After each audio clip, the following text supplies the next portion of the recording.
السلام علیکم ورحمۃ اللہ وبرکاتہ۔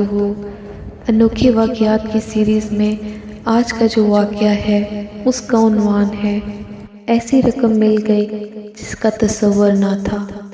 عبداللہ بن مبارک رحمۃ اللہ علیہ مرو میں رہتے تھے۔ مرو خراسان کے شمال مغرب میں واقع ہے اور شام سے کوسوں دور ہے۔ ایک مرتبہ اپنے وطن سے شام گئے۔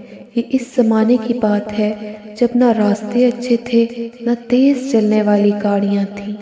سفر کیا تھا؟ ایک مسلسل مصیبت، اس لیے سفر پر نکلنا بڑے دل گردے کی بات تھی۔ عبداللہ تاجر تھے، میرے تاجر ہی نہیں بہت بڑے عالم بھی تھے۔ عالم ہونے کے ساتھ عمل کے بھی دھنی تھے۔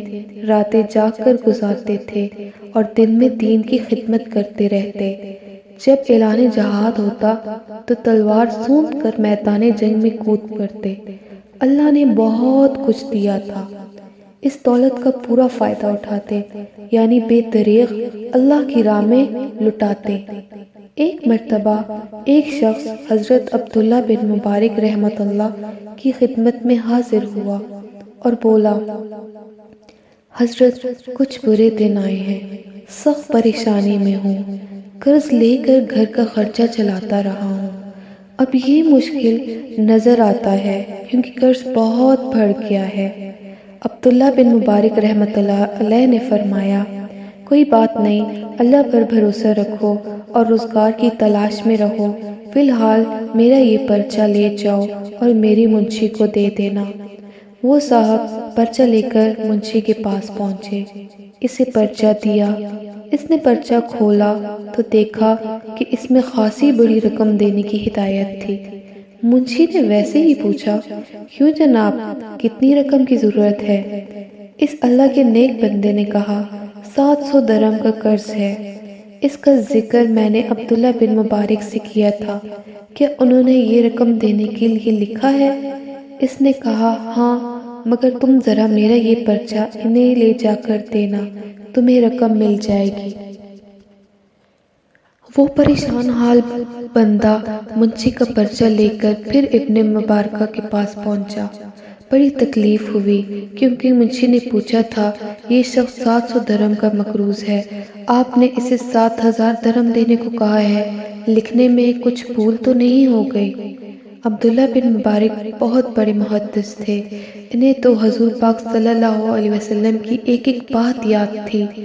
جو رزق اللہ نے دیا تھا وہ ان میں سے بڑی رقم اللہ کے ضرورت مندوں پر خرچ کرنا چاہتے تھے۔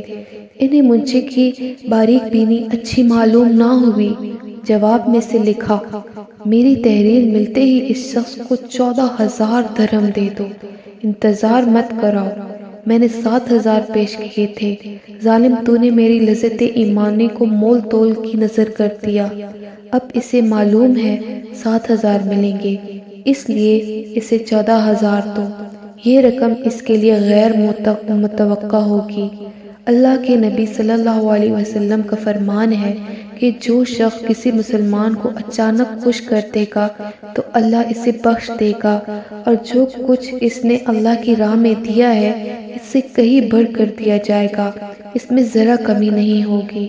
یہی عبداللہ بن مبارک رحمۃ اللہ علیہ اپنے وطن مرو سے کئی 100 میل کا سفر کر کے شام گئے اور وہاں سے لوٹے تو مرو پہنچ کر انہوں نے دیکھا کہ ان کے پاس کسی کا ایک قلم رہ گیا ہے۔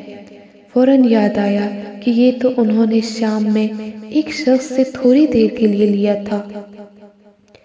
معمولی قلم تھا، اس کی کوئی اہمیت نہ تھی، لیکن اللہ سے ڈرنے والے عبداللہ بن مبارک رحمۃ اللہ علیہ کے لیے یہ امانت لوٹانے کا مسئلہ تھا۔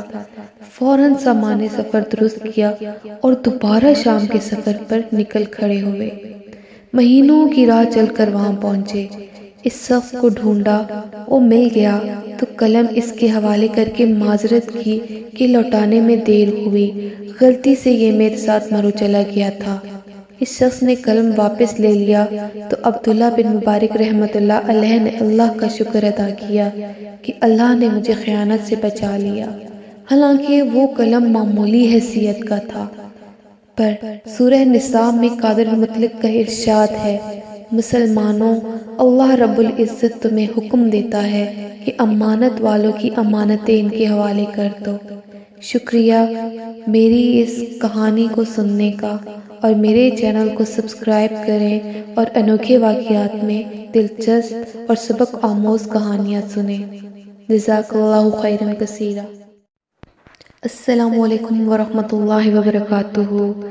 انوکھے واقعات کی سیریز میں آج کا جو واقعہ ہے اس کا عنوان ہے ایسی